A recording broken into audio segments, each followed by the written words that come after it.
Welcome back. You are listening to the home of forbidden romances. Prepare yourself, because tonight's story will leave you breathless. The sound of the zipper was the loudest thing in the silence of the 45th floor, tearing through the tension like a serrated blade. Julian's breath hitched, trapped in a throat constricted by fear and a sudden, traitorous spike of adrenaline, as he found himself pinned against the cold, floor-to-ceiling glass of the executive office.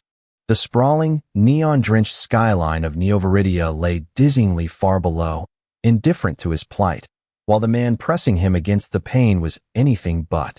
"You thought you could steal from me, Julian?" The voice was a low rumble, vibrating directly into Julian's sternum. It wasn't a question, it was a sentence. Cashin Blackwood, the CEO of Blackwood Dynamics and the most dangerous man in the defense sector, didn't ask questions he didn't already know the answers to. His hand, large and calloused from years of wielding weapons before he wielded fountain pens, wrapped around Julian's throat, not to choke, but to hold him in place, a thumb pressing deliberately against the fluttering pulse point. "I asked you a question. Did you really think you could walk into my den, play the perfect assistant for 6 months, and leave with the Archangel protocols on a flash drive?" Julian's fingers clawed uselessly at the granite-hard forearm holding him. The flash drive in his pocket felt like a burning coal. He had been so careful. He was the best corporate espionage agent the syndicate had. He was a ghost. But Cashin was a demon. "I don't know what you're talking about," Julian gasped, his blue eyes wide, trying to summon the facade of the innocent, overworked secretary he had perfected. Cashin laughed, a dark, terrifying sound devoid of humor. He leaned in, his lips brushing the shell of Julian's ear, sending a shiver cascading down the smaller man's spine. "Don't lie to me. My security team flagged your encrypted transmission 10 minutes ago. I let you finish because I wanted to see if you had the nerve." Cashin pulled back, his obsidian eyes narrowing as they raked over Julian's trembling form. "And now that I know you do, I wonder what else you have the nerve for." This was not how the mission was supposed to end. Julian Vane was a professional. He was supposed to extract the data, dissolve his cover, and vanish into the humid Asian night. Instead, he was trapped in the penthouse office of a predator, his heart hammering a frantic rhythm against his ribs. "If you're going to kill me, do it," Julian spat, dropping the act. His voice was sharper now, the steel of the spy shining through the silk of the secretary. "The syndicate knows I'm here. You kill me, and they release the files on your offshore accounts." Cashin's grip tightened slightly, his expression shifting from amusement to something darker, hungrier. "Kill you? Why would I waste such a talented little liar?" He stepped closer, his hips pinning Julian's to the glass. The heat radiating from the CEO was suffocating, intoxicating. "The syndicate thinks you're dead already. I jammed your signal. No one is coming for you, Julian. You belong to me now." The shift in power was absolute. Julian felt the floor drop out from under him. He had studied Cashin for months, his ruthlessness, his brilliance, his legendary cruelty to competitors. But he hadn't accounted for the man's physical presence, the overwhelming aura of dominance that made Julian's knees weak. "I am not your property," Julian snarled, though the defiance was losing its edge. "Aren't you?" Cashin's free hand moved down, tracing the line of Julian's waist before gripping his hip firmly. "You signed a contract. Indefinite employment. And buried in paragraph 42, subsection C, is a clause about debt repayment in the event of corporate theft." Cashin's eyes gleamed. "You owe me $3 billion, Julian. Since you don't have it, you'll work it off. In whatever capacity I deem necessary." Julian swallowed hard. "You're insane. I'm a businessman," Cashin corrected, his voice dropping an octave, becoming a growl that seemed to vibrate through Julian's very bones. "And right now, business is about to get very personal." The weeks that followed were a blur of exhaustion and psychological warfare. Cashin didn't hand Julian over to the police. Instead, he moved Julian's desk directly into his office. He made Julian the gatekeeper of his life, forcing the spy to organize the very empire he had been sent to destroy. It was a brilliant, twisted punishment. Every day, Julian saw the inner workings of Blackwood Dynamics, the secrets he could have sold for millions, yet he was powerless to touch them. Cashin had him monitored 24/7. An ankle monitor, disguised as a sleek platinum band, ensured Julian couldn't leave the building without authorization. But the worst torture wasn't the work. It was the man. Cashin was exacting. He demanded perfection. A single typo, a coffee 2 degrees too cold, a meeting scheduled 1 minute late, and his eyes would darken. He would summon Julian to his desk, the heavy mahogany barrier the only thing separating them, and dissect Julian's failure with surgical precision. Yet, there was something else. A tension that thickened the air whenever they were alone. It came to a head on a stormy Tuesday night. The rain was lashing against the glass walls of the penthouse, turning the city lights into smeared watercolor streaks.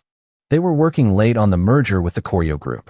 Julian was exhausted, his eyes burning from staring at spreadsheets. He placed a stack of files on Cashin's desk a little too forcefully. The slap of paper on wood echoed in the quiet room. Cashin didn't look up from his tablet. "Is there a problem, Mr. Vane?" "It's midnight, Cashin," Julian snapped, forgetting the honorifics.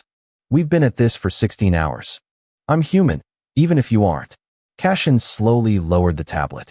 He stood up, unbuttoning his suit jacket and tossing it onto his chair. He rolled up his sleeves, revealing forearms corded with muscle and a faint, jagged scar running up his left wrist. He walked around the desk, his movements predatory and silent. "You're tired?" Cashin asked, stopping inches from Julian. "I'm exhausted," Julian retorted, refusing to back down, though his heart began that familiar, traitorous thumping. "And I'm hungry. And I hate you." "Good," Cashin murmured. "Hate is useful. It keeps you sharp. It keeps you focused on me. I am always focused on you." "That's the problem," Julian shouted, the frustration of the last month boiling over. "I watch your schedule, your food, your calls. I know you better than you know yourself. I know you have nightmares on Thursdays. I know you drink scotch only when you feel guilty about the layoffs. I know you." Julian stopped, realizing he had said too much. He had been observing Cashin not just as a spy, but as something else. He had seen the lonely king atop the mountain of gold.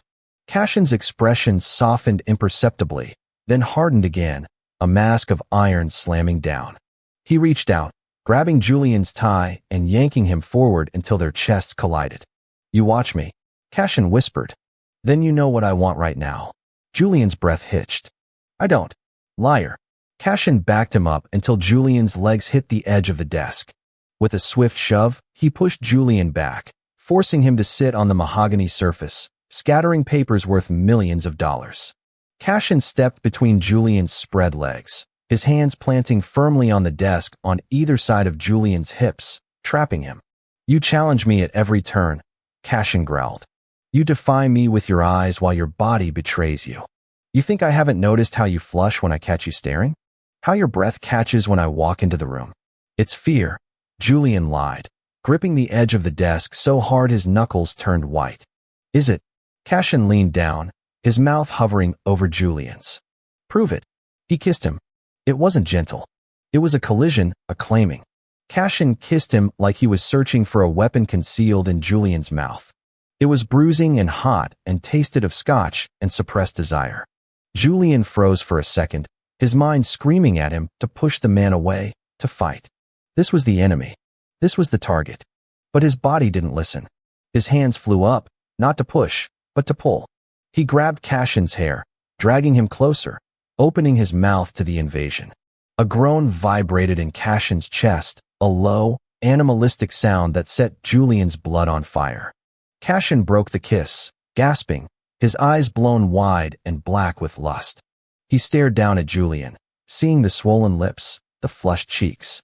"Tell me to stop," Cashin demanded, his voice rough, shredded. "One word, Julian. Say it." "I." Julian looked up at him. He saw the power, yes, but he also saw the need.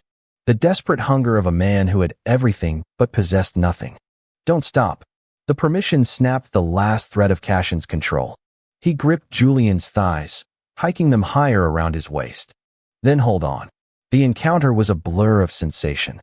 The friction of expensive wool against skin, the cold hard wood of the desk against Julian's back, the overwhelming heat of Cashin's body covering his.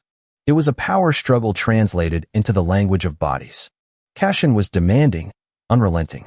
He moved with a rhythm that brooked no argument, forcing Julian to meet him, to match his intensity. "You belong to me," Cashin rasped, biting down on the sensitive cord of muscle where Julian's neck met his shoulder. "Say it." "I."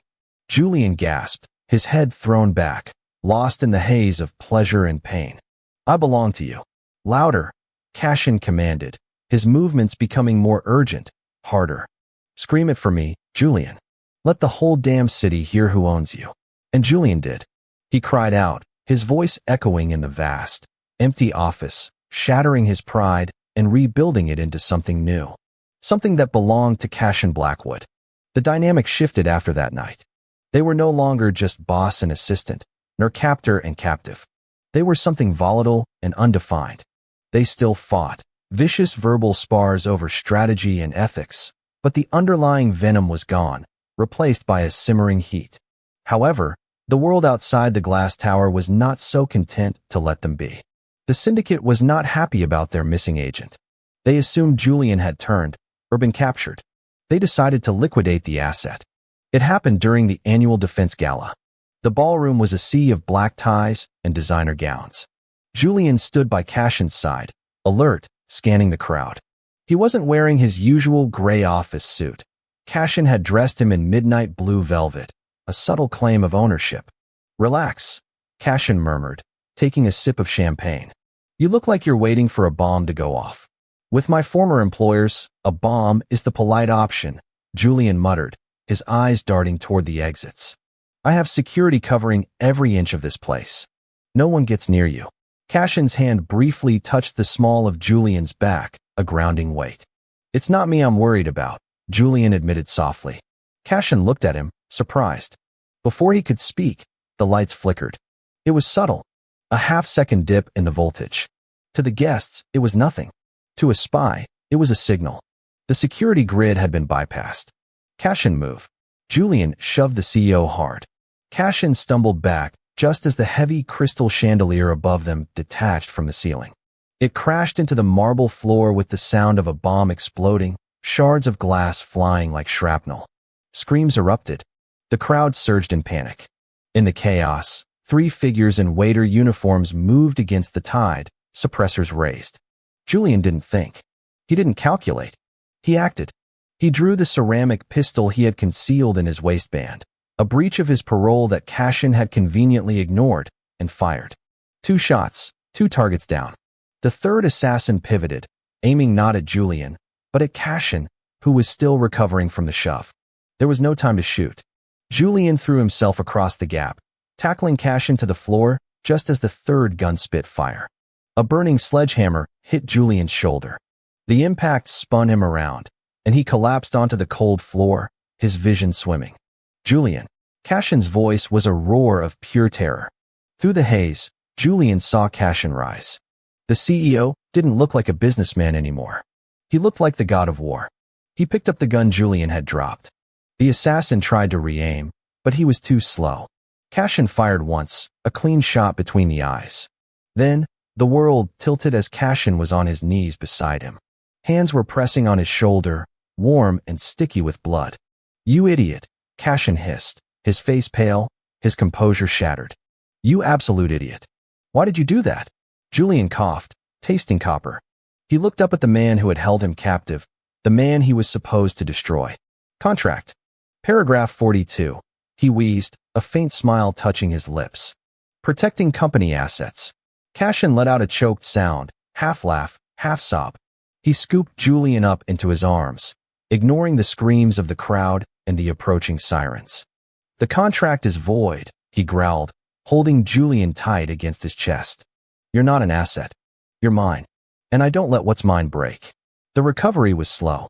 Julian spent 3 weeks in the private medical wing of Cashin's estate. For the first time, the roles were reversed. It was Cashin who brought the coffee, tea, actually, for the recovery. It was Cashin who adjusted the pillows. It was Cashin who sat by the bed, working on his laptop, but stopping every time Julian shifted in his sleep. When Julian was finally strong enough to sit out on the terrace, overlooking the private gardens, the air was crisp with autumn. Cashin came out, carrying 2 glasses of wine. He handed one to Julian, and sat in the chair opposite him. He looked tired. The circles under his eyes spoke of sleepless nights. "The syndicate?" Julian asked, taking a sip. "Dismantled," Cashin said simply. "I bought their debt, exposed their leaders to Interpol, and buried the rest in legal fees they'll never crawl out of. They won't touch you again." Julian nodded slowly. "So, the mission is over." "Yes. And the debt? Paid in full." Cashin swirled his wine, looking at the dark liquid. "You're free, Julian. The ankle monitor is gone. You can walk out that gate, and I won't stop you." The silence stretched between them, heavy and pregnant with unsaid words. Julian looked at the gate in the distance. He thought about the freedom he had craved for months. Then he looked at Cashin, the tyrant, the monster, the man who had sat by his bedside for 20 nights holding his hand while he fever dreamed. Julian set his glass down. He stood up, his shoulder aching slightly, and walked over to Cashin. He sat on the arm of Cashin's chair. "That's a problem," Julian said softly. Cashin looked up, his eyes guarded. "Why?" "Because I'm currently unemployed," Julian said, his fingers trailing down the lapel of Cashin's jacket. "And I hear the CEO of Blackwood Dynamics has a vacancy for a personal assistant. Though I hear he's a demanding sadist." Hope flared in Cashin's eyes, bright and blinding.